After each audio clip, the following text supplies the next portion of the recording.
Hello and happy Thursday, everybody. Josh here with On the Wrong Lead. Another episode of On the Wrong Lead live. And we have well, it's definitely a sequence here to cover at Santa Anita Park on Monday, Memorial Day, featuring the Gamely, the Hollywood Gold Cup, and the Shoemaker Mile. Three really good races. Got two grade ones and a grade two in there.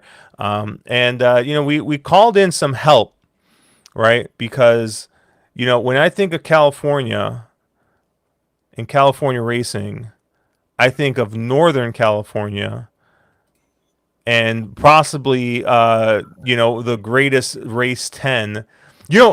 Andrew, usually the second to last race on a card is the feature race.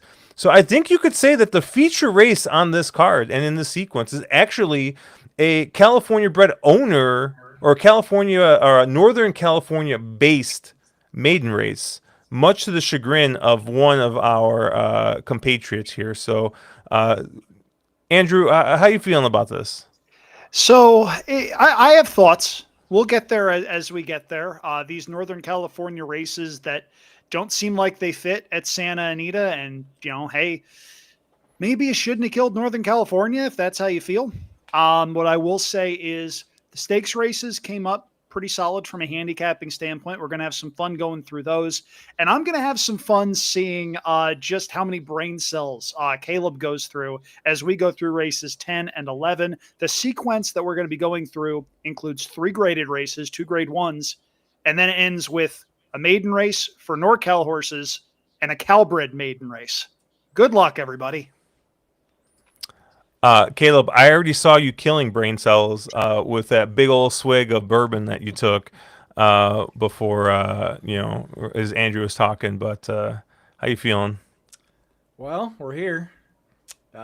It's a slow weekend in racing, even though it is Memorial Day. I don't know if it's always slow. I don't pay that much attention, but it was a hard time to find any races worth covering. This is probably the best.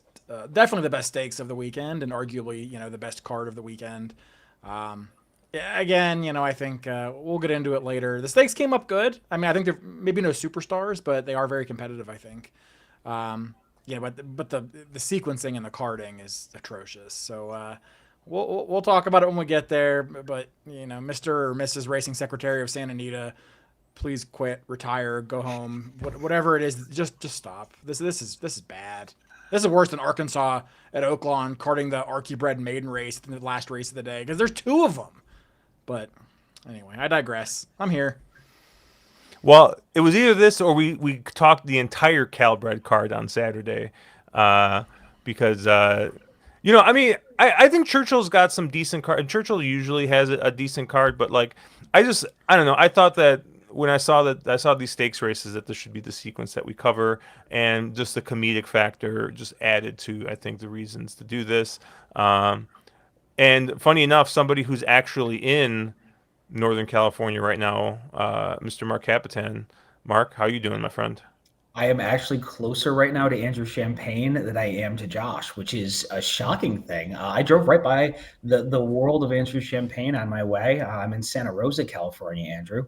I'm up here for another week or so. So yeah, getting some. I appreciate you letting me know. You got a lot going on, Andrew. You're trying to grow a beard before the wedding over there. Trying to grow a beard. I'm too busy to shave. There's a big difference. And also, I would like it known that this progression of the grid goes from no beard to full beard in Josh as step 1, me as step 2, Caleb as step 3, Mark at step 4. Next time you all go to your barber, pick your preferred look. It is kind of a little bit like a roller coaster too, right? Because it kind of goes here, and then it kind of gets to Caleb, and then you kind of get the the big old steep run down there a little bit. Well, But drop down. Yeah. I will hit you up, Andrew, if I have any time. I have a pretty loaded schedule.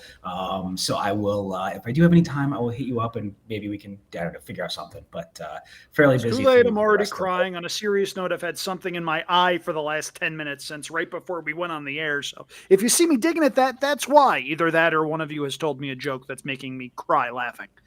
hey, worst case, Andrew, we'll see you in a month. Good. That's true. I appreciate that. That'll be fun.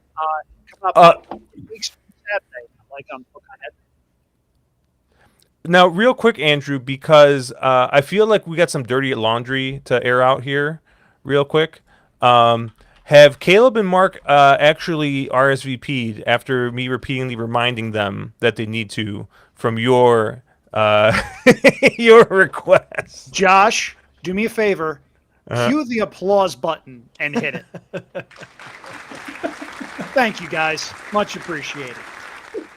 Yeah. Oh man. What what else is going on, Mark? I know you're out there for a little bit, and then you'll be back next week. But you're gonna be kind of busy here in the next couple weeks because I just realized, and I realized this last week, and I'm taking this stuff out of order. Obviously, we're 2 weeks from Belmont at Saratoga, but I forgot that they are running the 4th of July card also at Saratoga this year. So you're gonna have all kinds of you got what, 2 bonus weeks there, and then the meet starts the week after that, doesn't it? So that's what, traditionally basically a week. They're starting what, 2 weeks early this year? Just one. Just one? They normally just sort start of that one. second full week. It's normally the second weekend. So I think they start the meet on the 10th or the 11th of July this year. It just happens to be how the calendar falls. Saratoga kind of gets back in. It is very odd to have racing, in upstate New York this early in the calendar on this whole Belmont thing. But Belmont Stakes is looks like an interesting one so far. You're going to have the kind of rubber mat, the Derby and the Preakness winners. So that should be fun. We'll see who else actually shows up. We've already had a couple defections of your second place finisher in the Preakness and however the world you say that horse's name, Grana, whatever. We'll see who else shows up. That Belmont Stakes card is always a very loaded one. It's a very, very good card, very deep, very competitive fields. But it's a little bit weird. It just, it's sort of, you don't have a feel for how the Saratoga track is playing at that point in the year. And, last year felt a little weird. I remember sitting there and saying, boy, this just doesn't feel like normal Saratoga, during say end of July, beginning of August timeframe. So we'll see how it all comes out. But a lot of good racing shaping up here in pretty quick fashion. And I know I'm not a Saratoga historian like our good friend Road Warrior, right? Who can name every single stakes race they run and know the last 7 names of it. But Andrew, as a former resident of the area and a bit of a horse racing buff yourself, they kind of moved a bunch of stuff around to kind of accommodate this, because I was talking to Caleb. Was it yesterday or 2 days ago? And I was listing off some of the stakes races that they're having both on that Belmont Festival weekend, as well as that 4th of July special card that they're doing that festival. And it seems like they've moved a bunch of the stakes around a little bit. They did, and if you're a fan of New York bred racing, one of the biggest changes that they made was they broke up at least one of the New York bred showcase day cards. There was traditionally a big day around Travers Saturday. In some instances, it would have been the Thursday or Friday of Travers Week. The past couple of years, it's been the Sunday after. They took the 6 races that had been on that card or so, and they've spread them out around the week. I'm not sure how I feel about that. I think there was genuine, it's a cool card when you've got a whole bunch of New York bred races and a whole bunch of horses that traditionally like to beat each other up. But I also have to imagine that cool doesn't matter as much as betting handle. So I'd have to imagine that that's what wound up driving that decision. That was the one that jumped out to me as far as like, wait a minute, you're moving all this stuff around. And then I look and I went, okay, maybe this was a money thing. I guess I get it. Yeah, but wasn't the whole reason to condense stakes races or better quality races all into one card was to drive handle, right? I would think so. So now we're doing yeah. the opposite to drive handle. I don't know. Isn't that kind? I mean, like I thought the reason for these super days. I mean, we've diluted the regular racing product on the regular weekend to make a couple of these big weekends a year, and the reason was, well, you'll have bigger fields, it'll be more competitive, there'll be more handle, yada yada. That's a good thing. Now we're doing the exact opposite for the same reasons. Horse racing in a nutshell. I don't know. To me, it doesn't make a lot of Yep, sense. I agree with you. Right I there, would yeah, like right. Definition of insanity. I would like to see all of those races on one card. I think that could that's been a cool thing. The problem also is you wind up with a whole bunch of New York bred stakes races carded for the turf. And guys, I don't know if you know this or not. Shout out to our friend Matthew DeSantis, who will jump all over us when I say this. Sometimes it rains in upstate New York during summer. I did see that. I think the Schuyler Mill got moved up to the 4th of July weekend card as well. I know that was one that kind of stuck out to me. I think there's another one or two. I think they moved like I thought maybe it was the Belmont Derby. I think is normally that card. There was another one that looked kind of odd to me on the schedule. But go ahead, Mark.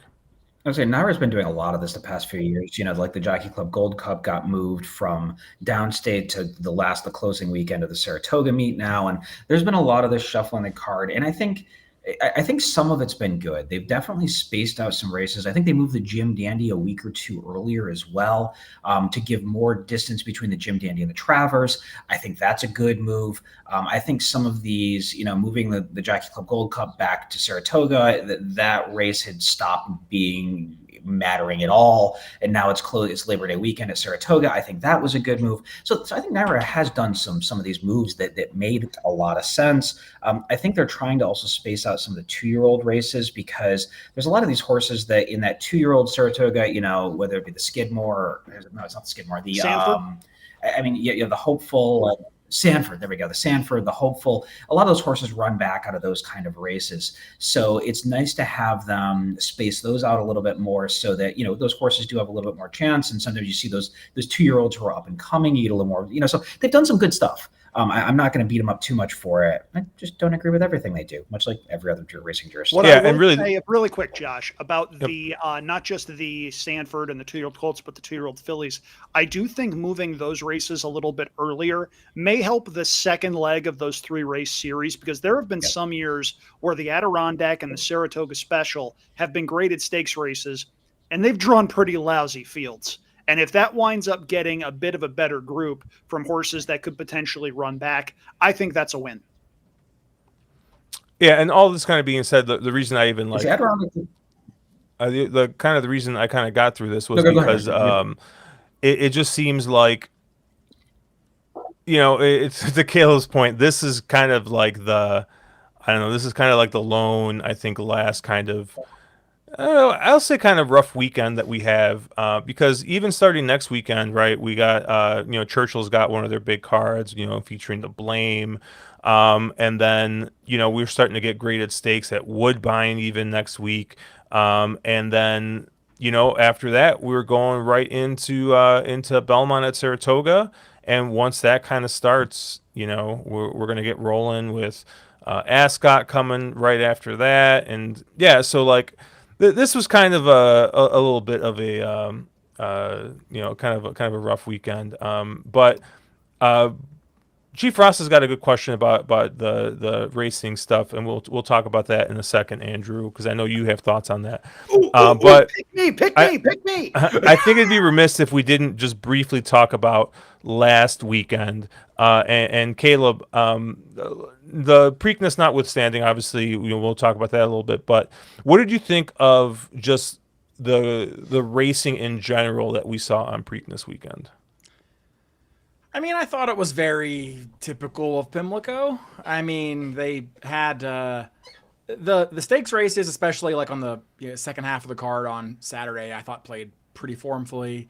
I'm going to give a pro and a con to the track maintenance crew. The dirt main track felt like it played remarkably fair, which is not always the case at Pimlico. In fact, I'd argue it's rarely the case. You tend to get a pretty strong speed bias there, and I thought that the dirt played extremely fair. You could win from pretty much anywhere. My other contention is the turf. Admittedly, they had an unbelievable amount of rain from Wednesday onwards. Maybe there's just not much they could do. But it felt like we just saw a lot of horses not handle that turf course. I mean, how many 20, 30, 50 to 1s did we see just winning kind of under wraps, whereas a lot of these horses at shorter prices just weren't even hitting the board? I mean, personally, that made the early parts of the races very difficult for me to bet. I'm not really sure what was going on, if it was just, kicking up chunks, or if it was getting kind of, cuppy or grabby, or just kind of horses, heavier horses just sinking in and can't really get over the turf. But we definitely saw some very unusual results early in the Friday and definitely Saturday card on the turf specifically, before it kind of leveled out with some more formful results late. But all in all, I mean, Preakness notwithstanding, I thought it was a very standard Pimlico, and I'm curious what it's going to be like at Laurel when they move it there next year. Andrew? The thing that jumped out at me about Preakness week, there was nobody there. I was watching the track feed, and usually they're very good about showing the established crowd shots and all of that. No infield fest definitely hurt. No Kentucky Derby winner hurt a little bit, I think. There were people in the stands. There were people on the first level. But I was chatting with my good friend Joe Nevels, and he says, yeah, there's nobody here. And it's unfortunate because I have a soft spot in my heart for Pimlico.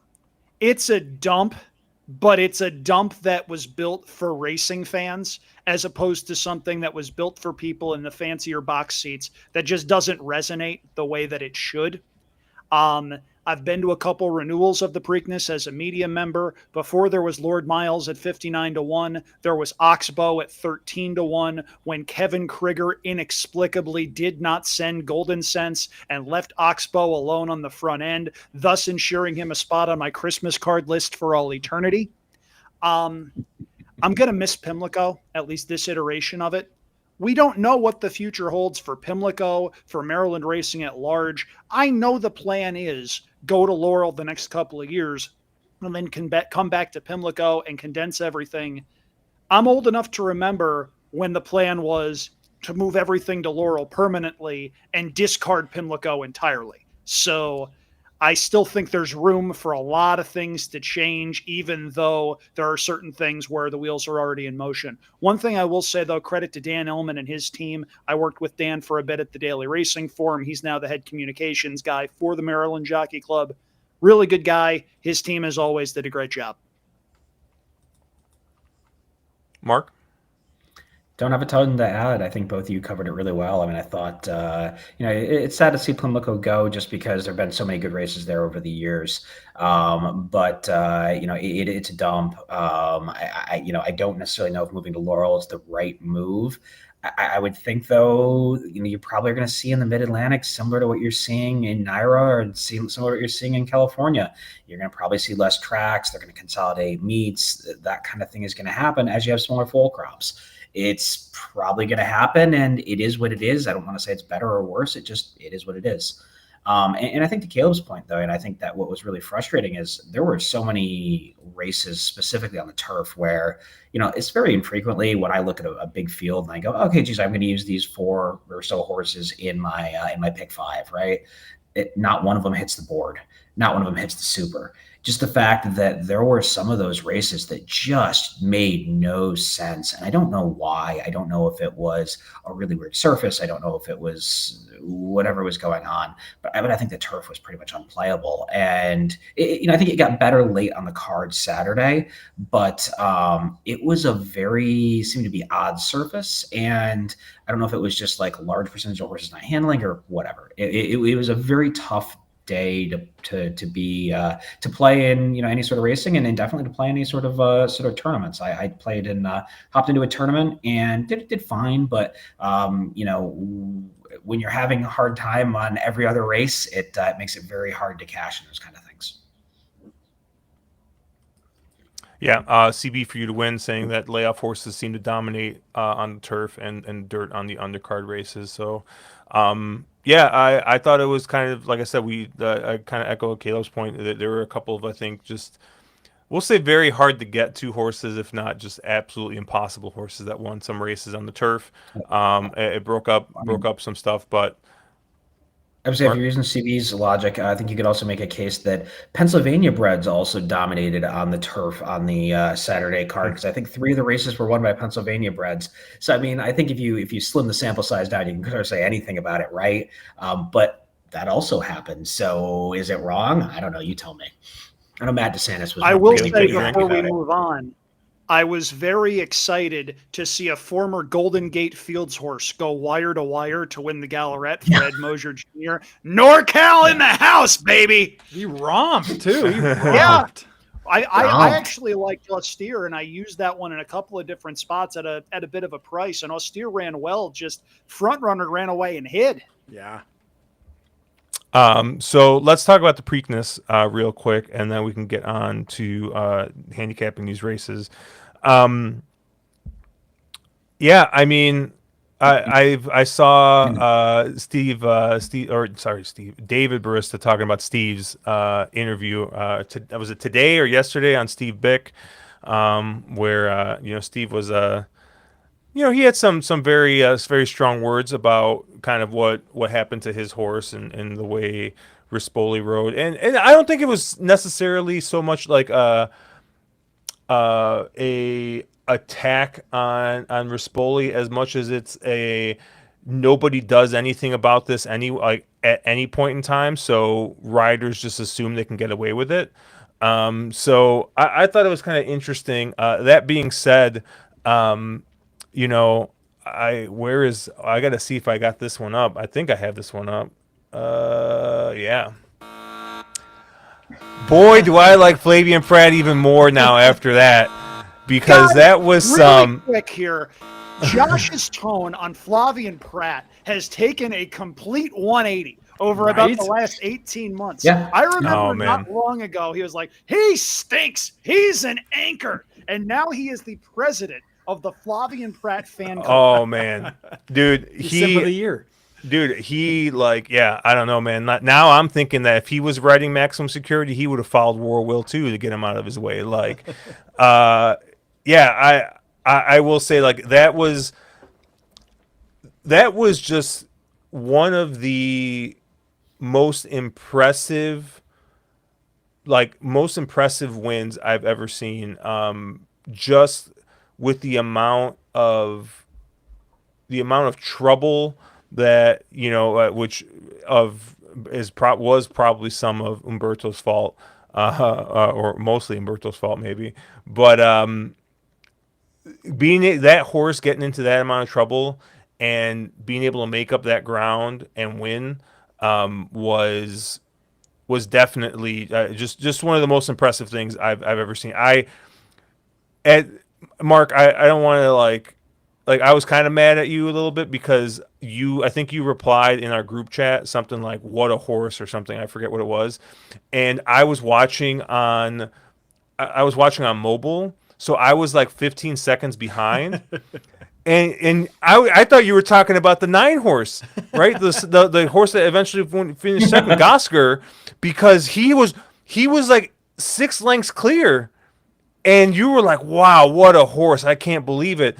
And I'm like, great, freaking Gosker's winning by open lengths. And then I'm watching and just see journalism come from absolutely nowhere and win that race. And it was one of the more impressive things I've ever seen. I think that really does back up, how good of a horse he is. And, I'm interested to see how the rest of his 3-year-old campaign goes. But I don't know, Andrew, you got anything to add? Gosker ran his eyeballs out, and that was a heck of a ride by Luis Saez, who made the right move at exactly the right time and just got beat. Journalism ran a fantastic race given all of the trouble. I don't know if I would put it in the same realm as Josh, a horse I'm sure you have never heard of because this was like 15 years before you, but a horse by the name of a Fleet Alex who damn near went down in the 2005 Preakness. That one where he literally picked himself and Jeremy Rose up off the ground and managed to run by Scrappy T like he was standing still. That's probably number one for me, but this is up there. That was a lot of trouble that horse had to navigate through. I'm sure that the elbows exchanged by Flavian Pratt and Umberto Rispoli on the track were nothing compared to what happened in the jocks room when there were no cameras around at all whatsoever. Looking forward to the Belmont at Saratoga. That should be a lot of fun, assuming we get both sovereignty and journalism there, which from a horse racing perspective is about all you can ask for. The two best 3-year-olds in the country throwing it down on a big stage. Caleb. Yeah, I thought it was an unbelievable race. One of the best races I've seen in recent times. Obviously, a Fleet Alex is kind of the comparison since they both had the big trouble in the Preakness. But just an incredible race by journalism. To make that run, I mean, almost, just looking at the 8th pole, I mean, journalism had to be 20-1 to catch Gosger from there.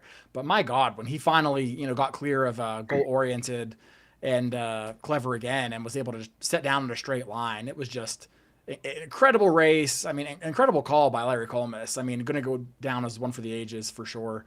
So as a fan, I mean, that's what you like. I mean, that's just an incredible effort by an incredible horse. I will say about the ride, I mean, I don't actually fault Rispoli for the ride, even if he did, have some role in causing the trouble. Because if you watch the race, journalism was not traveling that well going down the backstretch. I mean, he was not traveling the way he did at Santa Anita. He was not even traveling the way he did in the Kentucky Derby. I mean, Rispoli was kind of having to stay on him just to keep up with the field. And there's one moment you can see from the drone shot, and I think Matt DeSantis pointed this out as well over at Naira Bets. But there's one moment when you can see Rispoli tips wide as if he's going to go around the horses in front of him. And I think he kind of gets this moment where he's like, I don't have the horse to make this move and win. And then you can see he shuffles back towards the fence and says, my best shot is to save ground, look for a hole, and just hope I have the horse to get there.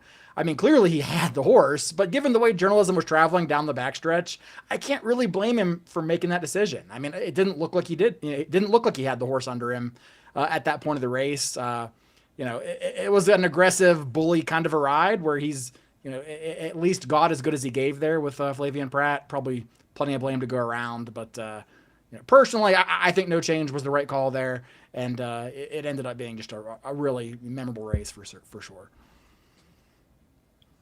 Yeah, I'll say at the 8th pole, I felt like a genius. I had a very slammed pick 3, and I also had a pick 4 that would have both paid out very, very pick 4, pick 5, something like that. They both would have paid out very, very, very nicely. I had sovereignty, I had 0 tickets, or sorry, journalism. I hadn't on any tickets. So I tried to beat the favorite and pay the tax, which happens. I think looping back to Steve Asmussen's comment, I'm not going to beat up any of the jockeys' ride because the stewards so inconsistently rule on those rides, and we see so many things that are, the maximum security DQ, but then that doesn't get DQ'd. Like, come on, man! Like this is absurd.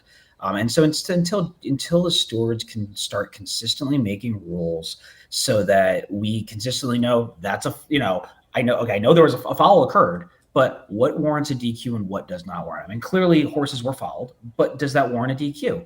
Until they can consistently determine that, it makes it impossible for the bettor to actually know what they're betting on. And, I'm sitting back there, and to me, I saw it happen live, and I'm like, oh, that's 100% DQ. That's it. That's an instant DQ. If you're DQing maximum security, you DQ that. And they put up an inquiry and objection, and it was down in about 10 seconds. No objection. Inquiry. But no objection. And then it was down in like 10 seconds. And I was like, really? You're not even going to look at this? It's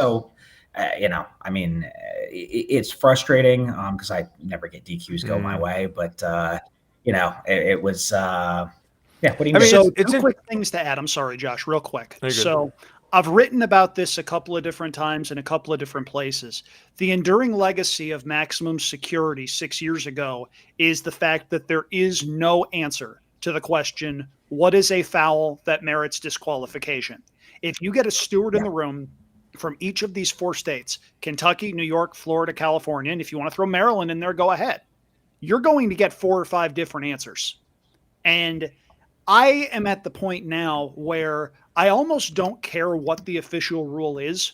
Just have one and stick to it so that we know what to expect when we wind up in these situations, because very few things are cut and dry. And there are times where we're not always going to agree.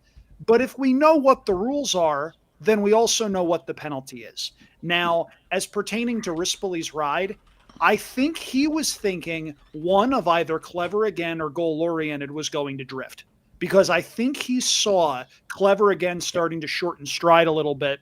And I think he knew enough about Goal Oriented to where you wind up in a situation where I'm looking at the comments on the side there, and I'm guessing that's why Mark is laughing. You asshole. You asshole. But Caleb. I think he was hoping Clever Again or Goal Oriented would drift.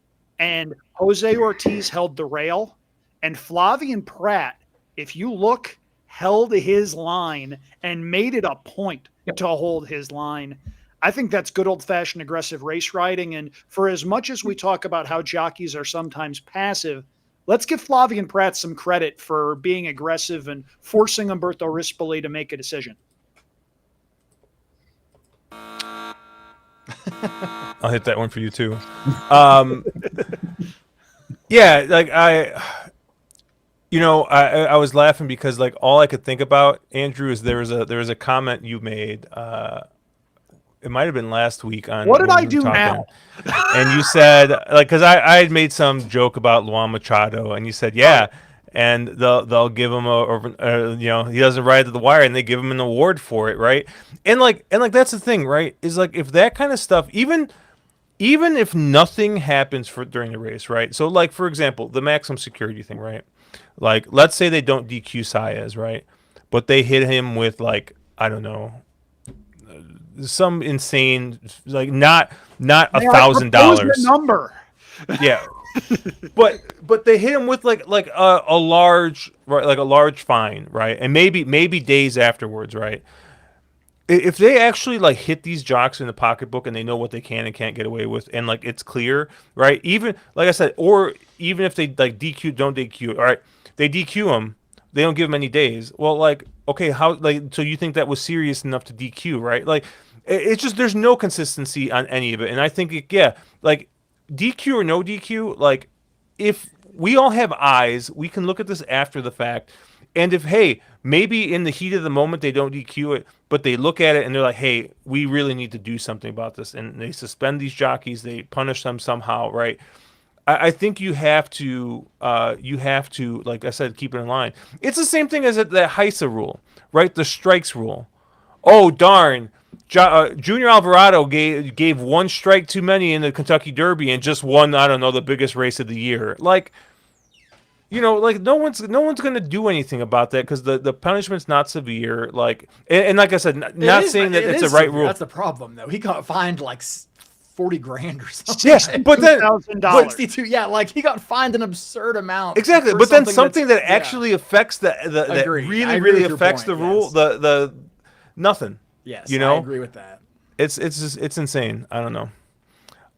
Anyways, we talked way longer about that than I was expecting to. We're going to need to cut time from our analysis of races 10 and 11 at Santa Anita. Oh, Caleb, those are going to be. Sorry. Oh, those are my favorite 2 races. Well, hey, you know what, Caleb? On the positive side, this does start the all turf pick 3, and then you'll only have to play one of those races. I mean, that's been a fantastic bet. So yeah, definitely. I still contend that all of the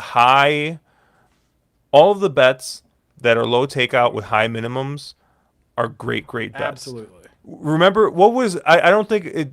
Which of the pick 5s is the dollar minimum now? Is it the coast to coast or is it the coast to coast? I think. Yeah. Yeah. And the cross country, one of those 2, I forget. But it used to be called the Stronach 5, right? Yeah. Like it used to be like a dollar. Well, when it was Stronach 5, it was like the worst 5 races they had across all of their racetracks. It was still a great bet.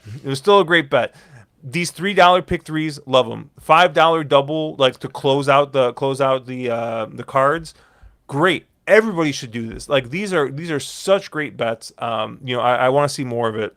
And like same thing with these turf pick threes, Keeneland turf pick three. Andrew, you and I are very familiar with those, as that's kind of our choice of race for Keeneland meets. So, but all that being said, we have three really good races in the sequence that we'll talk about. And then so we're gonna start here with a grade one, race 7 here. We're going a mile and an eighth on the turf for fillies and mares 3-year-old and up. No morning lines yet, right? We're still looking at early PPs here. If I had to guess, I don't know. You think of this 5 no show Sammy Joe is probably going to be your favorite. No, You don't think way. so? No way. No, Probably Be Your eight. Best is going to Be your best. Okay, very that short. 9 to 5, yeah. maybe. I mean, I those are like those are my top 2 picks in this race. So I would assume that they're probably going to be your short prices in this race. But Mark, I'll let you go first because you are in California. You've touched grass in California. You're getting getting a feel for we saw the hiking photos. So you're getting a feel for what this California grass is like. What are you thinking here? Yeah, I think for me, the race begins and ends with Be Your Best, who's your controlling or should be your controlling pace in this race. And this is a horse that, if you're a time form person, makes a ton of sense off from some of those Gulfstream Park races. And is it a horse that kind of seemed to, will be really off form and then find some really good form winning, 3 of her last 4. I have a feeling she's going to be pretty short in here, and I don't really think I want any part of her. They've shipped her west 4 times. She's never won at Santa Anita, and she's also never won going this trip. I don't know if it's just one of those things that she's that kind of tweener that just needs a touch. This is a touch too much for her distance-wise. But I just wanted to go to other horses because I think she's going to be very, very overbet, especially seeing somebody like a Rad hopping up for Safi, who, she may have been plain fill to some degree for a horse we'll talk about later. But I wanted to go other directions. So the 2 horses, I'm going to, mention in here. First off is No Show Sammy Joe with the, I know Josh is clearly all over that horse because Pratt's up. This is a horse that I think, second off the layoff here, or second off the long layoff, ground motion shipping is always dangerous. His horses, tend to turn up and be very right and run really well, even if they tend to sometimes look a little bit too slow on paper. So I thought No Show Sammy Joe, returning back to that 2-back fig in the Long Island is going to be really, really tough here where she got nosed out by Be Your Best. But I think this is a little bit of a better distance for her. And the other horse I was really interested in is the 1 horse, Lady Claypool. This is a horse that I don't think I will ever say this again in my life, but man, Tiago just gets this horse. Like, he is so good up on her. She's won her last 3 since they put her up, clearly getting a real class test here. But we said that last out in the Santa Ana where she looked really freaking good. I think she's another one here that it probably gets a pretty nice setup. On paper, she's a touch too slow, but boy, she seems to really be in good form right now and really running well. Gets this trip and really should, and loves Santa Anita. So those are my top 2. Caleb. Yeah, I don't have a ton to add actually, because directionally, I do agree with Mark. I like No Show Sammy Joe, putting on my Flavian Pratt Sympath. If you're looking at time form, she's probably the fastest horse in the field, or at least, maybe the second fastest, depending on what figures you're picking. But she's a horse that kind of took a while to get to the races and has missed a lot of time, but always kind of shows up. That Jenny Wiley was loaded. I mean, Choice and Excellent Truth both ran, pretty big races that day, both European invaders coming over. Excellent Truth, I think, in the Chad Brown barn now, or was at the time anyway. So, I mean, it's a pretty big class relief going from that race to this, even though they're both grade 1s on paper. So she's probably your most likely. I echo what Mark says as far as Be Your Best. Should be controlling speed, but just hasn't seemed to be able to ship out west at Santa Anita and do very well. That even includes when she was in Safi's barn. So you can't just say it was the old barn because her her race in the Rodeo Drive was, pretty lackluster. So I'm not sure if maybe doesn't love the turf here, which is kind of funny because she loves Gulfstream, and I kind of consider Santa Anita and Gulfstream turf pretty similar. But at any rate, yeah, I agree with Mark. I mean, I think Lady Claypool also is one who fits in here. The one I would probably add that I'm going to be using pretty prominently is the number 4 Public Assembly. This is a horse who was, somewhat of a contender out east in the Chad Brown barn. Switched over to Phil D'Amato, who's always one of the best turf trainers out on the West Coast, and then rattled off 2 pretty impressive victories in her 2 starts as a 4-year-old. Continues to be improving and moving in the right direction. Obviously loves, Santa Anita. Antonio Fresu sticks when he has some options here. So this is one I think that's kind of heading the right direction. Has a win at 1.25 miles and a mile. So have to think 1.125 won't be a problem here for her. So Public Assembly is the other one that I would throw in, in addition to some of the ones Mark talked about. With the babiest of Z patterns. The babiest. Andrew. Okay. I finally, something that we can talk about and have a little bit of debate about. Okay. I love Be Your Best in here. I can't get cute. If Be Your Best is the Be Your Best that we've seen in the last several starts before the ship to Keeneland, she wins. I'm looking here, and the more I look, I'm going, where's the pace? Where's the pace? Where's the pace? I think number 2, Alpha Bella, has been ridden terribly for the majority of her career. I think she should be on the lead. She doesn't pass other horses. And the one time she won a big race was the Grade 3 La Prevoyante, where guess what? She was on the lead the whole way around. I don't think she's going to be on the lead. The last time she was on the lead, she ran second in the Zenyatta last year. But for some reason, they seem very content to sit this horse off of horses when it doesn't seem like she wants to pass others. I think Be Your Best is absolutely the controlling speed in here. And I know that there are a couple of people that we are in chats with and whatnot who say, Irad on the lead. Uh-oh. I think Be Your Best gets very comfortable and just proves very, very difficult to run in. If you subscribe to the notion that pace makes the race, I think she's a very logical lone A. I understand that she hasn't run fantastic at Santa Anita. She did have a bit of an excuse the last time she was here, though. They added blinkers. It didn't work. And she also may well have lost interest in that first turn where she got carried very, very wide. She got on Safi's program. All she did was reel off a couple of big, big wins. They run her in the Jenny Wiley, which is a race that I keep needing to refer to in my head because I am very much also of the mindset that I never think I get calls when it goes to the steward's room. I got a call in the Jenny Wiley because I thought Choicia was probably coming down. She didn't come down, and I wound up getting 4-1. Thank you, Keeneland stewards. Regardless, I think Be Your Best just didn't take to that surface. She likes to hear her feet rattle, and I'm more than willing to give her a shot in here. The other one that I will throw in as a B on some tickets is a horse Caleb mentioned, and that's the 4 Public Assembly. I think there's a chance we just haven't seen the best of her yet. She did sit, I'm not going to say a candy-ass trip, but a pretty good trip last time out in the Royal Heroine, and I'm not 100% sure that she'll get the pace she needs. But I do see at least a little bit of tactical speed in a couple of her races, and I don't think she's going to be distanced early. Between that and the potential for further improvement, if you're looking for a bit of value, that's probably the direction I'd go in.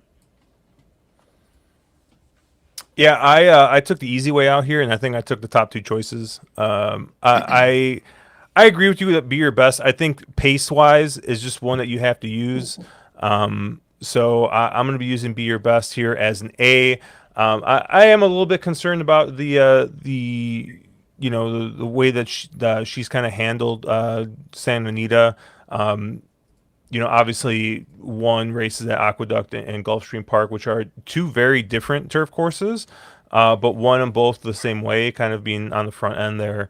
So yeah, I don't really know kind of what the issue has been over here at Santa Anita.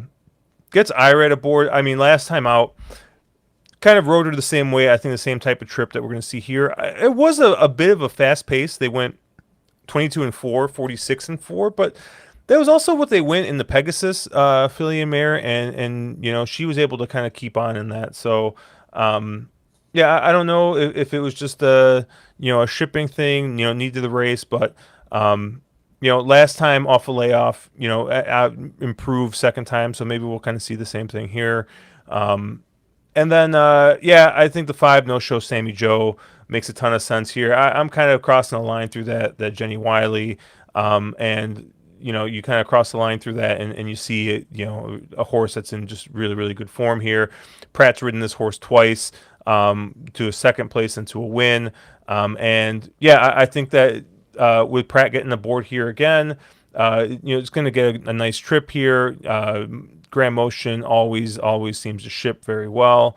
And those are going to be the only 2 horses I'm going to be using here. I'm going to use the 5 no show Sammy Joe and the 8 Be Your Best, but I don't think I'm necessarily like sticking my neck out there for anything crazy. But anything else you guys want to talk about in here? Really quickly, if either of you want to get on another champagne at a function in late June, Alpha Bella won a match race at Saratoga back in the year 2023.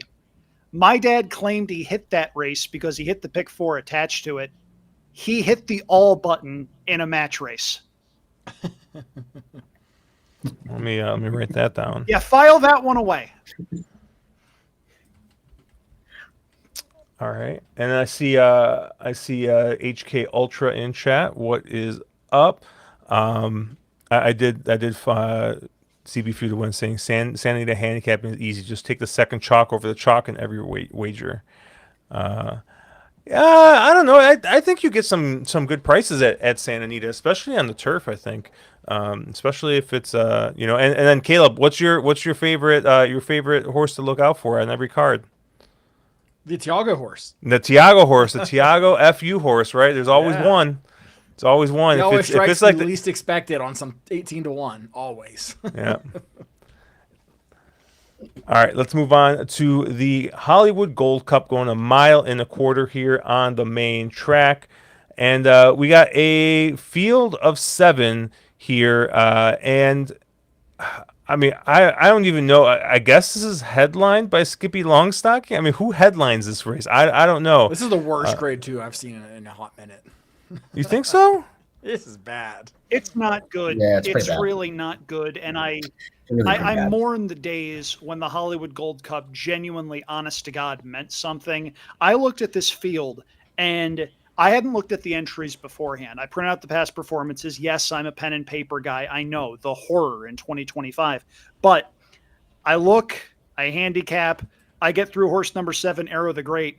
I turn and there's race number 9. And I literally wrote on the bottom of my form, "That's it," in all capital letters. Because here I am waiting for some Baffert freak show. Here I am waiting for a horse that we've, seen before at a fairly major race in what used to be a fairly major race that's now a $200,000 grade 2. It's sad. Mark, I know you're a big fan of Hollywood Park. What do you think they did to your race here? I don't know. This is kind of the delusion of the California racing product. It's not a good rendition of this race. I don't know why this race doesn't draw the fields that it used to. I would imagine it has a lot to do with the price or the purse on it. It's a $200,000 grade 2. I think at one point this was like $1 million grade 1, if I remember right. So I think there are so many of these races for these types of horses that everybody just plays duck and cover and avoid all the big names, and you get Skippy Longstocking in here. I don't know. You actually want me to talk through the race, go or for it. are Go we just for it. talking about last night? Okay. Skippy's usable in here, I guess. He's not my top pick, but he's not a bad horse. My question with him really is, can he get the distance here?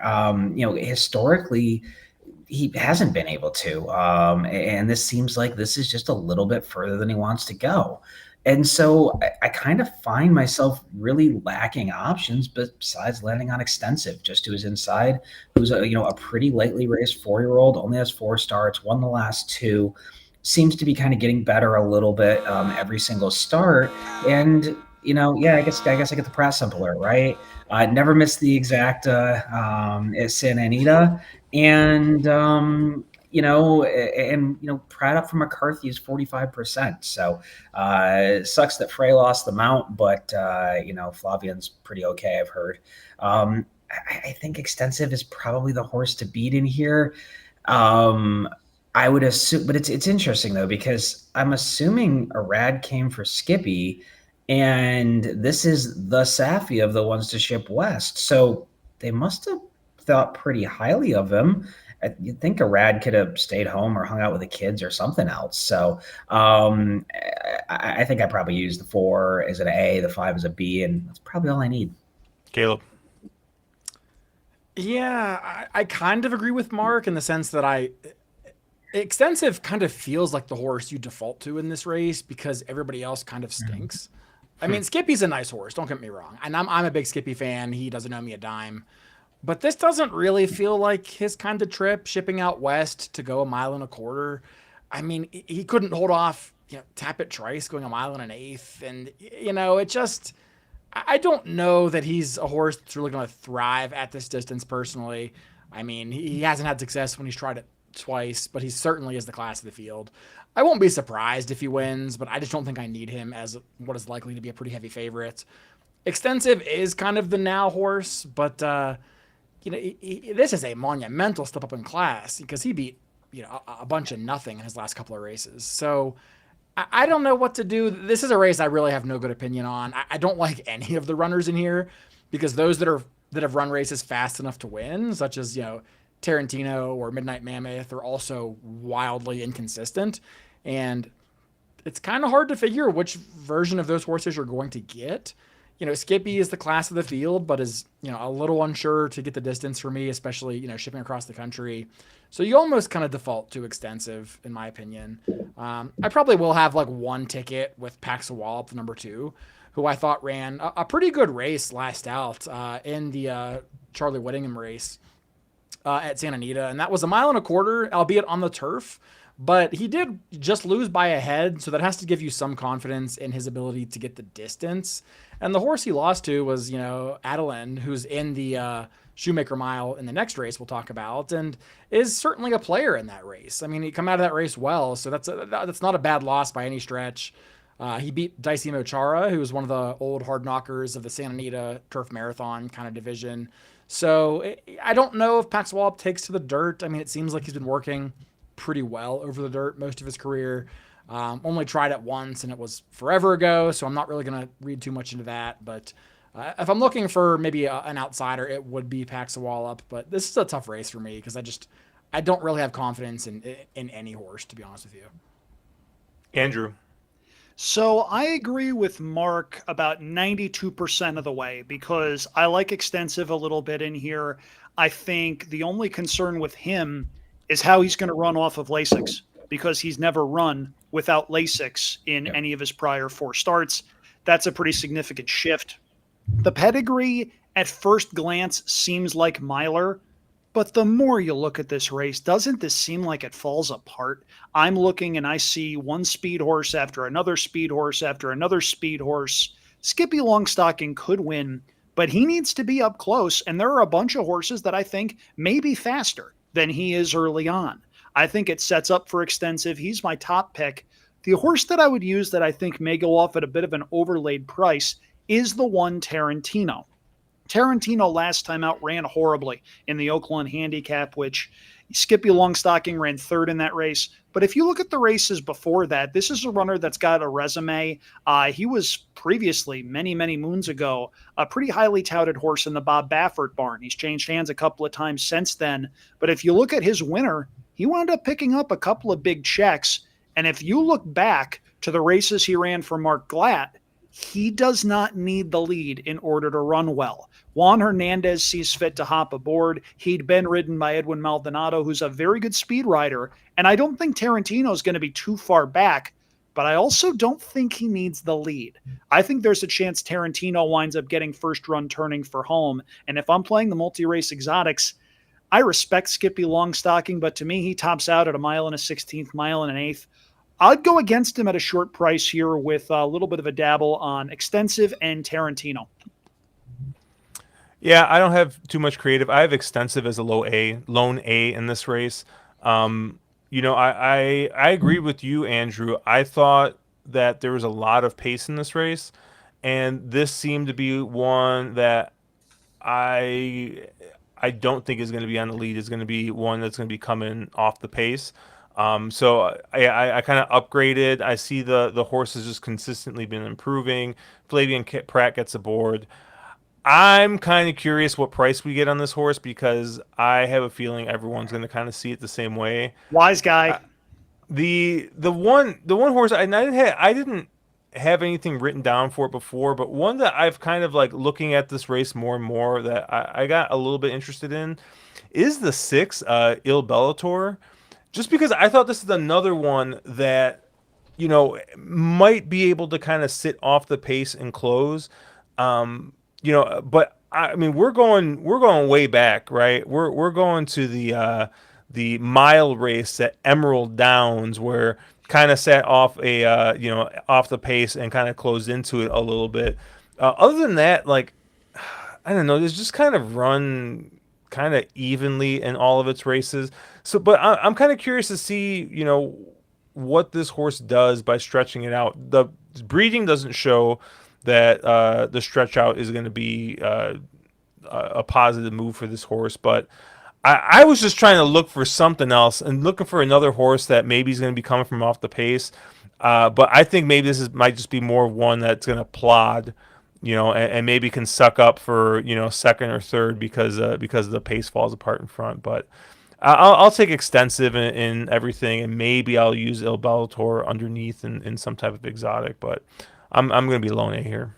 So to be clear, we are all on extensive. Oh no. Yep. Skippy long stocking jogs.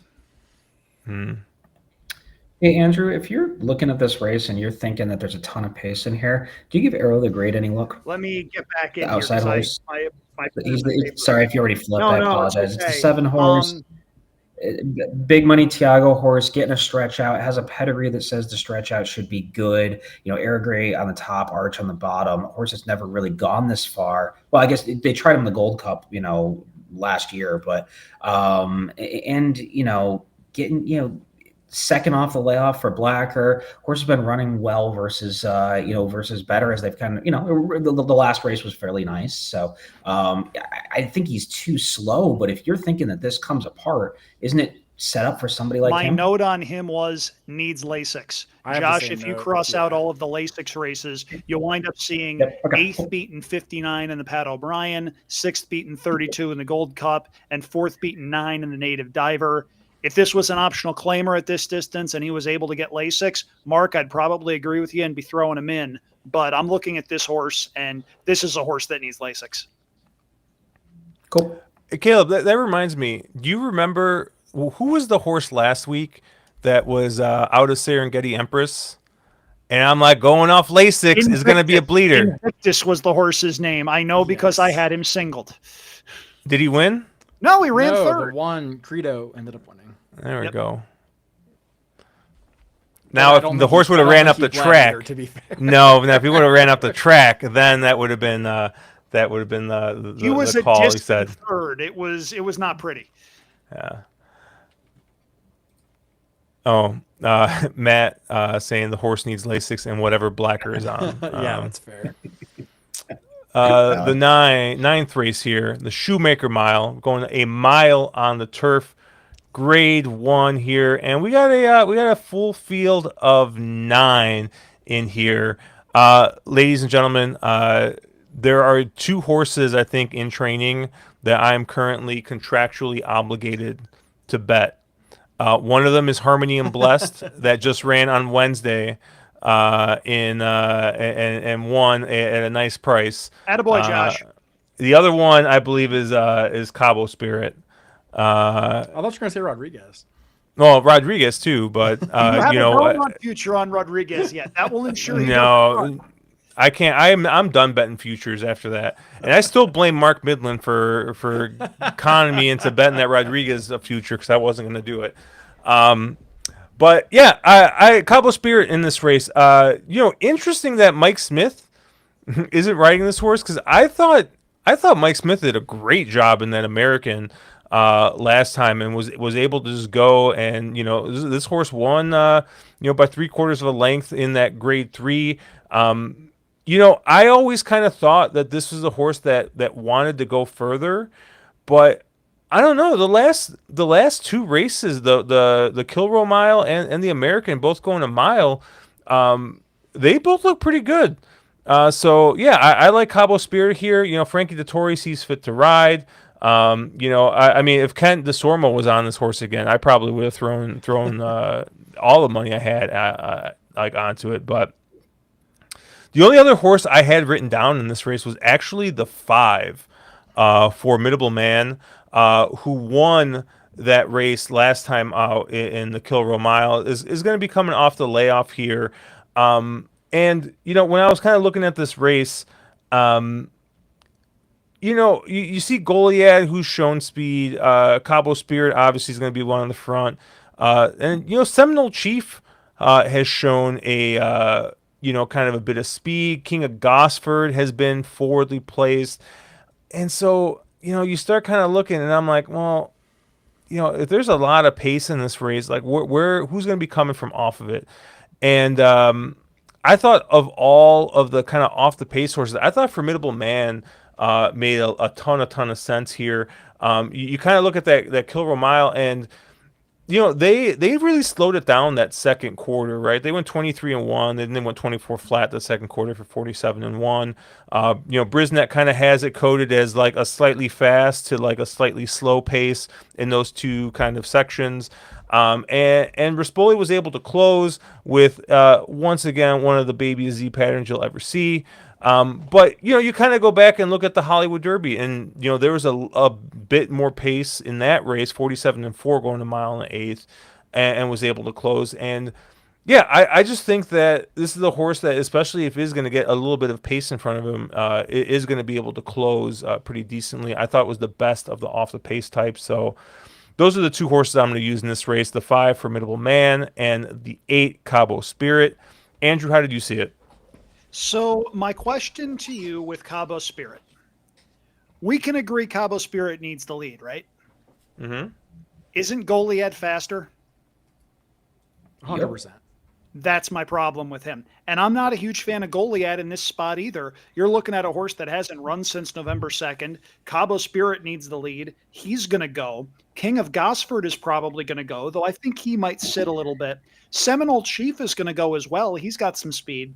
I do agree with you, though, on Formidable Man, and I think there's a scenario where Formidable Man is somehow not favored and wins his 3rd grade 1 being favored in none of them, which is a pretty phenomenal stat. If you draw a line through the Pegasus World Cup, you're left with a horse that hasn't done a whole heck of a lot wrong. He went to Del Mar. He found himself. Horses and humans tend to find themselves in San Diego, California. The atmosphere just lends itself to that sort of behavior. And this is a runner that, while he does have a closing kick, he's got some tactical speed. I think you could potentially be looking at a horse peaking at the right time. Remember, they took the blinkers off last time out. This may be a case of a horse maturing and being able to do what he wants to do. He's a key horse for me. I'll be using King of Gosford underneath. He might have needed the race in the American last time out with Cabo Spirit got loose. His best might be good enough to win here. We also have to talk about the 2 Aditlon. Last time out, 1 going a mile and 1/4, 2 back, wins going a mile and 1/2. I've got a question here. This is an honest question. Does the Shoemaker Mile offer a win in your in berth to the Breeders' Cup? I don't know. I'm not sure. I'm not sure. But that would be a reason for why they're running this horse in this spot potentially. Having said that, while his recent resume is pretty darn good, he's lost to Formidable Man twice. He's lost to King of Gosford once. At his likely price, I probably can't play him on top. My lone A, though, is Formidable Man. I think he once again sits an absolute dream trip, and I think he winds up being the horse they have to hold off late.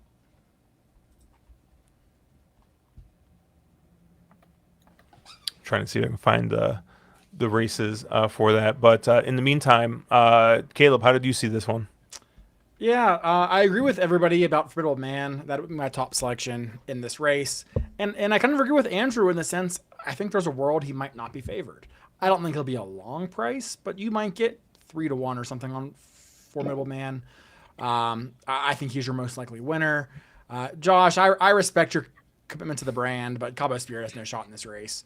Unless Goliad scratches, then I'd be way more interested. But with Goliad in there, those two kind of cancel each other out. The only other horse I'm going to be using is the number 7, Mi Hermano Ramon. That's a horse that on his day is probably the best horse in this field. I mean, back to what he ran in the San Gabriel against Johannes, and then even in the Pegasus against Spirit of St. Louis, 2 fantastic races. Has been a really good 5-year-old. And then the last race, I mean, very, very slow pace. Not a good ride, in my opinion, by Flavien Prat. One of the few times I think you can actually criticize him. But simply had this horse way too far off the pace for a horse who doesn't need to be that far off the pace. And, wasn't able to outclose a few others in here. Formidable Man did run really big, which is why I do think he's still kind of my top selection. But Mi Hermano Ramon would be my second choice in here. Gets back with Hector, who was up for the last win in the Seabiscuit. And, just lots to like there for me. I'm hoping that the recent underperformance maybe gives you somewhat of a price, but I wouldn't expect to see anything more than maybe 4-1 on this horse. So I'll be 5 and 7 here, and that's all I need. Yeah, so I very much agree with you guys on the pace dynamics of this race, but I kind of ended up landing on some other horses. So first off, one we've already talked about, who's my top choice in here is King of Gosford. I think he probably needed, a race off the last, and he has done his best stuff as a miler. I'd like to see Pratt aboard. Obviously Pratt's been up for a couple of those wins going this trip with him. Nice to see Pratt stick. He likes this surface. He likes this trip. Connections all the way around make a ton of sense. And I think he's a tactical enough horse that he does not need to be on the lead. And I think he probably doesn't end up being here. So I think Pratt's smart enough to kind of sit a pocket trip, not make him a casualty of the pace dynamics here. Of the more forwardly placed horses, I think he's the most likely winner for me. The other horse I was really interested in is the one horse, SEAL Team, who is a horse that is going to be coming from out of it. A little bit further off the pace, but if they go a little, if you don't get a lot of scratches in here, and there's a ton of pace on the front end, this is a horse that probably sits a pretty darn good trip.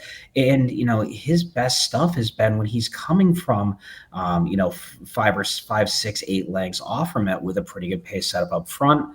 I realize Rispoli gets off to ride another horse, but the Mandela Barn does very, very good with Juan up. And I almost wonder if Juan's maybe a little bit more aggressive jockey positionally, and it doesn't let him get a little too far out of it, keeps him a little bit more forwardly placed. I realize the last 4 or 5 races have not been a ton to write home about, but if you're a time form fig person, SEAL Team, I think, is arguably the fastest horse in the field on time.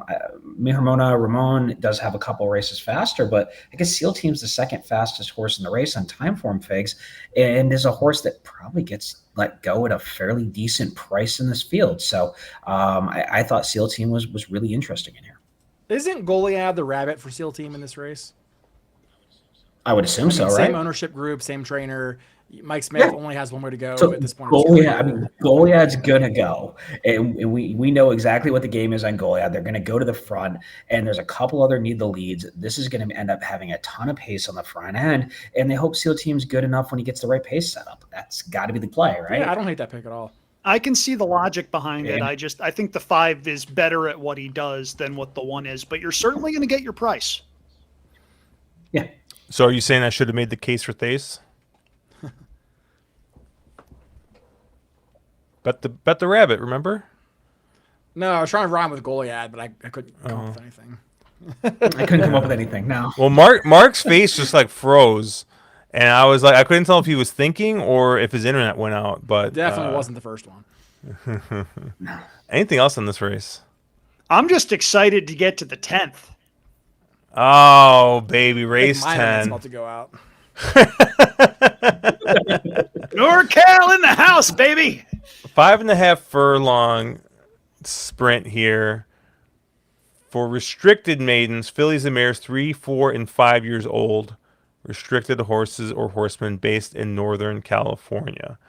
And yeah, you got a field of 10 in here. Caleb, I know you spent a lot of time looking at this race, so I'm interested to hear where you ended up. Yeah. I mean, any horse could win this race, right? It's a terrible race. My top selection, I guess, is the 4, which is probably like the squarest pick in the world. But at least this horse has shown some ability and did take a big step forward in her second start. Um, you do got to wonder, that race she's coming out of was not very strong. But this race is also not very strong. So I do think this is a horse who showed improved speed and improved stamina in that second start for a barn that's having moderate success here at Santa Anita, specifically in these types of restricted races. So approval rating is probably my top pick. Beyond that, I'm pretty much only interested in first-time starters. The 2 I'd give the most interest in is the number 1, Sela Hall, who is going out for Stephen Mayotte, who is a local-based trainer here, not really a NorCal transfer trainer. In these races, I almost always try to default to these Southern California-based trainers, even if the horse has some works elsewhere, because it just seems like the stock's a little bit better. This is a horse that has some decent works and gets Serafin Carmona up, who has teamed up, twice from 2 starts to win for Steve Mayotte, both at pretty short prices. The dam has been pretty productive with 3 winners from 3 starters, and including 1 stakes winner in there. So Sela Hall's one that I'd make sure to use, and then maybe the number 10 waiting for my cue. I'm a sucker for Smiling Tiger in Calbred races. I think that that's one of the better win early sires out west. I love the not the bullet work, but the minute and 3 third of 29 work on May 16th. Blaine Wright hasn't had the strongest start to the meet, but he's historically been a very strong Golden Gate trainer. So I do think that there's still ability here. The dam has been very successful with producing a lot of winners. About half won as a 2-year-old. So for me, it's 149, but I'm not going to beat anyone up if they go a different direction, because this is a really tough race. 1-4-10, I'm sorry, 1-4-10. So approval rating is your likely favorite, and for good reason. The last out effort was pretty good. I'm looking at this race, though, and I've got a burning question, and that is, if approval rating is this well meant, why is the barn also sending out number 2 Vron away in a race that you have to think they knew was going to fill? I don't know what the answer is, but oftentimes in races, both in NorCal and for NorCal horses, that's sometimes a tell. I'll be using approval rating. I can't single approval rating because it's also not like he had any excuse last time out. Turning for home, he's supposed to win that race. Now, the horse that I'm interested in at a little bit of a price with some NorCal logic for you is the 8, Sea Plum Run. Sea Plum Run debuted back on May 2nd, set a pretty fast pace, and wound up folding, finishing 9th, beaten 19 lengths.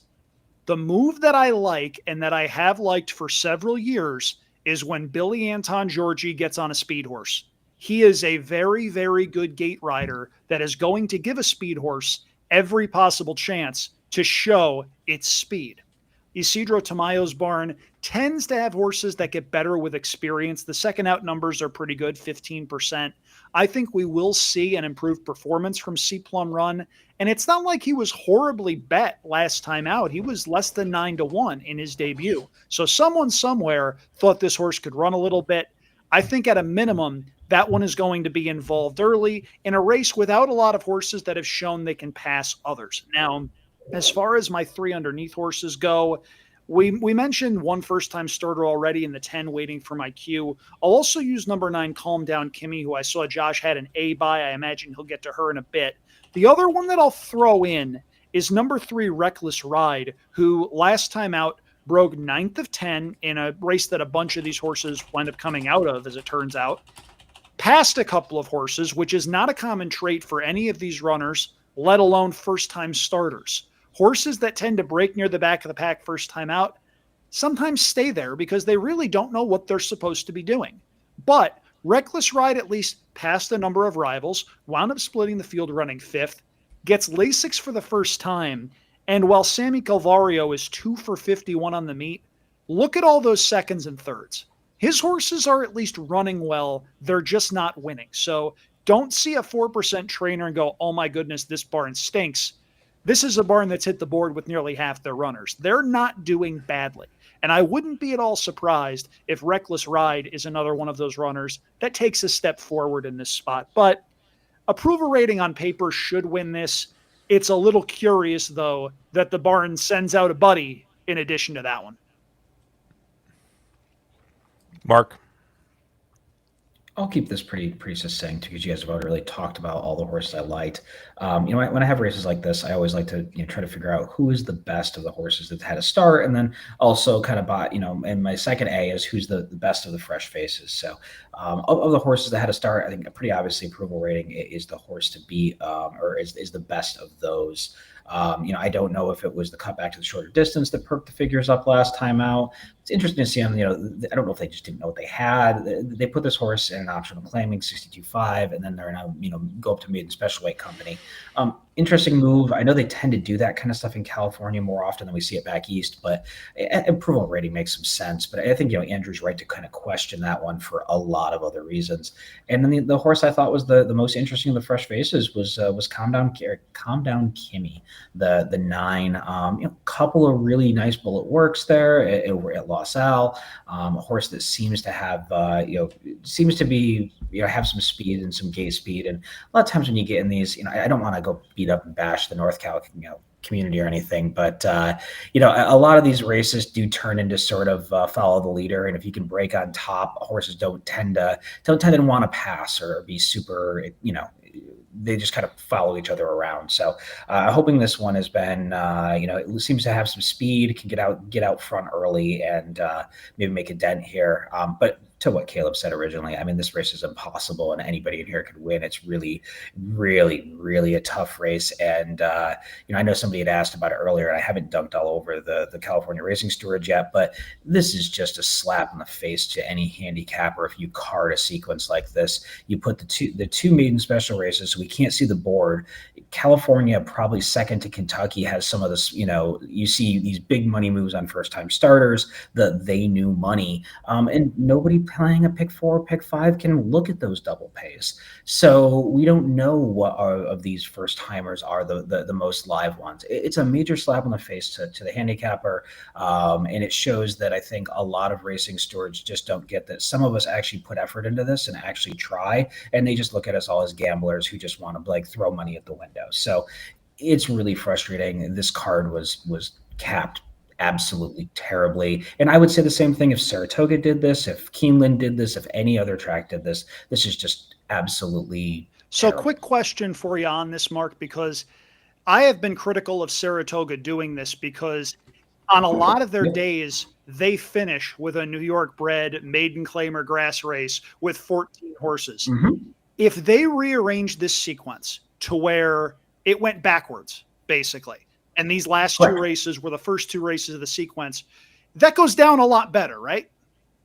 Yeah. Oh yeah. And also you have these high base wager pick 3s and daily doubles. You're going to get a lot more handle through those if you put put a bunch of stakes races that cover those pick 3s and those daily doubles. I think that the logic here is, it's a Monday, so that people are going to want to get out of the track early and they're not going to want to stay late. That's the only thing that makes any sense. But why? This is just, you're shooting yourself in the foot multiple times. It's just stupid. It's terrible, and that's how it should be carded. If you want to have the maiden special weights and you're in here, you want to feature the local racing, put them to start the sequence so we can at least look at double probables. Yeah, I will keep this quick. When all the horses who have starts look like garbage, I look at 2 first-time starters. And I also, I kind of looked at the jocks that are kind of riding here, and I mean, I don't know if I can say this, but I think Kyle Frey's probably the best of the group that's sticking around for this one. So I don't know. I kind of my eyes went first to the 9, Calm Down Kimmy. coming with very, very nice works kind of coming into here. Not necessarily win first pedigree. Desert Code has only been 5% first time starters. Stormy Atlantic on the bottom is closer to 11%. So, and there's no progeny. This is the first out of the dam. Calm down, ladies. So, not a lot to go through here, but the trainer is in the last 14 starts has got 21% winners first time out. So has been able to put a live one out there first time, and like I said, Kyle Frey sees fit to ride here. So I'll go with the 9, Calm Down Kimmy, and the 10, Waiting for My Cue. This is basically the opposite, right? Very, very productive dam. With 9 starters, 8 winners in that time, and yeah, this is a plus move for Blaine Wright in like all types of ways. He's not had the best start, but obviously, I think Andrew had mentioned this about another trainer. But although Blaine Wright's only got 1 win in 19 starts, he's got 5 seconds in that time. So maybe he's just a little snake bitten here. So I like Waiting for My Cue as the other first time starter. And those are going to be the only 2 I use here. I'm going to use the 9 and the 10, and we're going to see if we can get a first time starter home here. Anything else in this race? I actually like that approach quite a lot, Josh. That's actually kind of a little contrarian and kind of cute. Yeah, I mean, if you wind up with a bunch of horses that have shown they don't want to run well, go with a first-time starter, because at the very least, you know that they haven't shown that yet. And I do think that you're going to wind up getting a price on whichever horse you like. I think the 4 is going to wind up going off. Not an overwhelming favorite, but certainly like the 2-1, 5-2 range. Logically, if that horse builds off of the last out effort, probably wins. But if you're not enthusiastic about it, I can't say I blame you. I tell you, Andrew, I wouldn't surprise me if that horse goes off at 6-5, 7-5. In a 10-horse field, it would surprise me a little, but I get it. Caleb, are you enthusiastic for that race at all? I have zero enthusiasm. Can somebody clip that and just throw it onto Twitter whenever something ridiculous happens in horse racing? Just Caleb going, I have no enthusiasm. But the one thing we are enthusiastic about are for all you guys who are staying with us through this card. So shout out to you guys who are still out there watching. Obviously, if you haven't already, make sure you like and subscribe. Hit the buttons down there. It helps us out. As we get to our last race of the night, race 11, 1 mile on the turf. We have a California bred race here. Maiden, $60,000. And we got a full field of 12 with 2 AEs in here. Mark, I'll let you close this out here. Where did you land? Yeah, I'll keep this somewhat brief. Again, this is another race where it's a tough race. A bunch of either lightly raced horses or horses that we don't really know what they are yet. Top choice for me is probably the 2-horse Zagreus. I'll just kind of draw a line through the last race where the horse just maybe didn't like the softer going. Should be getting back to firm turf here in this race. And I think with that kind of trip, should be fairly tough in here. Time Form had the 2 back races in 93. Horse was just a touch short that day. Hopefully a little bit more stamina now with a couple more starts and can kind of get it done, either wiring on the front end or being part of that of that really early pace complexion. The other horse that I thought was kind of interesting in here was the 6-horse Winning Patriot. Another horse, Carla Gaines starter. Horse showed quite a bit of speed first time out. Was beaten up a little getting out of the gate, or kind of bumped around, early, and then it kind of shuffled it wide, at the top of the stretch as well. So a horse that with a little better trip, a little cleaner trip, probably, it can be fairly tough in this field. It'd be interesting to see. I did like some horses, but there was some here that had some weird post draws and such. So those are my top 2. Be more interested in where you guys land, because again, both of these last 2 races I didn't have a great feel for. Enthusiastic Caleb. Yeah, the only horse I actually like in this race is the number 6 Winning Patriot. Carla Gaines rarely wins first time out. For this horse to run as well as he did on that debut was actually pretty impressive. That was a very fast pace that he was right up, chasing early on. And then, while he was kind of dusted by the ultimate winner, he still was a pretty clear second in that race. I expect this horse to improve second time out, as most Carla Gaines horses often do. So Winning Patriot is certainly my top pick in here and probably a lone A for me. The other horses I might give a look to would be maybe the number 12, Shapoval, who had 3 really good races and then 1 absolute stinker, coming out of a common race with the horse I just talked about, Winning Patriot. But that was the day the turf came up, with a tiny bit of moisture in it, and Shapoval also got absolutely pinballed at the break. So kind of willing to draw a line through that terrible effort last out, because the prior 3 races were all really good efforts. Does need to kind of find a way to work out a trip from a pretty bad post, but I do think Shapoval here fits the race. And the other one I kind of looked at is the number 7, High King. This is a horse who, didn't show a whole lot as a 2-year-old, missed his entire 3-year-old season, but has come back as a 4-year-old and ran 2 pretty decent races.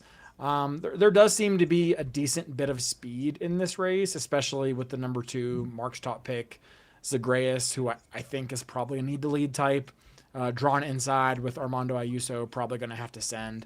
So I'm not sure that I love the chances of High King, who probably also needs to be pretty involved early. But since adding Lasix and coming back as a 4-year-old has clearly been a much improved racehorse.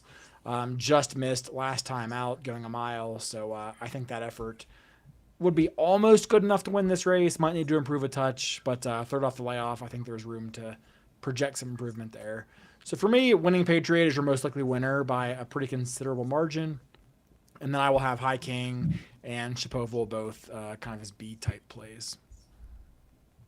Andrew. Before the post position draw, I have to think the connections of Shapoval were probably pretty confident. Those 3 races earlier this year are probably the best 3 races of any horse in this field. If you look at the running lines, 2 back, this horse runs 3rd behind a pair of next out winners. Last two back, rather, horse winds up running 2nd, beaten a neck. And then the last start happens where the running line says pinballed early.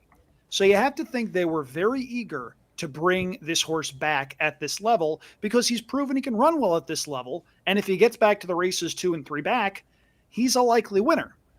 Then they draw the 12 hole. And that makes things a little bit interesting, especially when ridden by a guy who, to put it mildly, has had a very rough year. Tyler Bay's hitting at just 6%. He rides for Jeff Mullins a fair bit. According to my form, he is 0 for 14 over the course of the meet for Mullins. Not great. With pretty much any other rider or any other post, Shapoval would be a lone A for me, because I do think you can throw that last race clean out. But this is a full field at Santa Anita, going 2 turns. The 12 hole makes me a little bit nervous. Zagreus makes a lot of sense. Caleb, your horse, Winning Patriot, makes a lot of sense.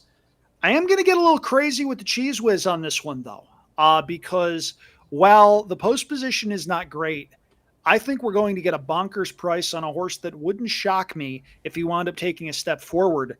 I'm talking about the 11, which is a horse that I think a lot of us might see as a hunch play on this network, Smooth Whiskey Going Down. Kidding aside, the running lines for this horse are not pretty. You see green in the first start. You see a lot of trouble second time out. Josh, can you do me a favor and highlight the broodmare sire for Smooth Whiskey Going Down? That's Tappet. Folks, Tappets are crazy. Many Tappets need experience in order to figure out what it is they're trying to do and how to most efficiently do it. Tappet is a fantastic sire. His horses wind up having a lot of talent, but they're not right in the head. They tend to find trouble, at least early on in their careers, until they figure out what it is they're supposed to be doing. This one does have a couple of halfway decent workouts recently since coming back after being given some time off. I would like this one with a better draw to be sure, but if you're looking for a bomb in the get-out race, at a minimum, here you have a horse that passed other horses last time out at second asking, not the easiest thing in the world to do, and does at least have potential to move forward, unlike a lot of horses in here who hit me as sort of known quantities. So for me, again, better post position. I would like Shapoval a fair bit.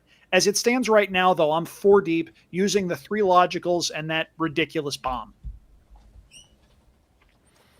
Yeah, I think like everyone else, I really like the 6 here, Winning Patriot.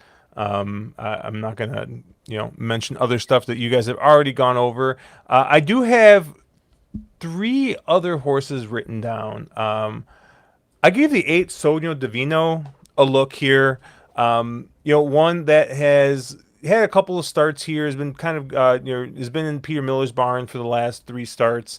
Or actually no, he's been in Peter Miller's barn the whole time. Sorry, I thought I forgot Ruben Alvarado was his guy there. But I think has not really taken a huge step forward in any of these races. But I don't know. I look at this race. I look at kind of like the pace dynamics, and I still think that there's going to be a fair bit of pace in front. We all can kind of agree that I think that April 27th race was kind of wonky with that really fast pace on the good going.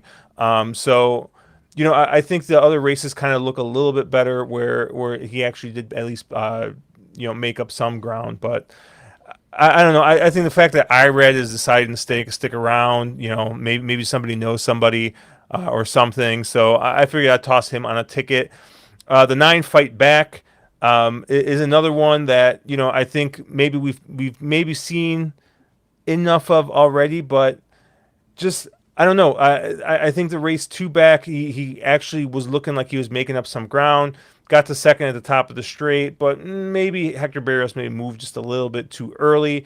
The 3rd place winner out of that race came back to win. Once again, I'm kind of just crossing the line through that wonky race, on April 27th, and hoping that maybe with Risk Bully aboard, we get a little bit better of a trip here. But most of my, like I said, I think the 6 is by far the horse to beat in here. The only other horse I wrote down, and I know maybe I'm cheating a little bit, is an AE, is the 14 Miles Finch, who I think if this horse draws in, depending on what horses kind of scratch out, I thought could be a little bit interesting in this spot. Because this is just a horse that's been, very, very consistent. Last time out, went a mile, set decent fractions, went 22 and 3. I was able to kind of slow it down in that second fraction. But held on for 3rd with the winner of that race coming back out to win outside of that race. So is kind of coming out of a little bit of a key race there. And, if does get in here, gets Juan Hernandez aboard. And I thought could be a little bit interesting here with some of the company he's been keeping in those other races. But, I mean, the 6 is like, I think by far the horse to beat in here, and then I'll use a little bit of the 8 and the 9 and the 14 if that horse draws in. Anything else in this race you guys want to talk about? I don't know if it's necessarily on this race, but I got a question for Caleb. Are you going to be able to beat Juan 5 races in a row? Oh, that's a good question. I mean, like, because I don't think I don't used think he him has in a any mount race. in the 10th, so that helps. Okay. He's not also eligible in the 11th, so maybe you only have to beat him 3 times. Oh man, it's that's going to be tough for you. Great moments are born of great opportunity, or however that saying goes. Okay, Herb Brooks, well done. Well, Andrew, I appreciate you you hopping on. I know normally we do our podcast this week, but we had some scheduling conflicts, so I'm glad you were able to come come hang out with us and record a little bit. But why don't you tell people where they can find you and what you got going on this week?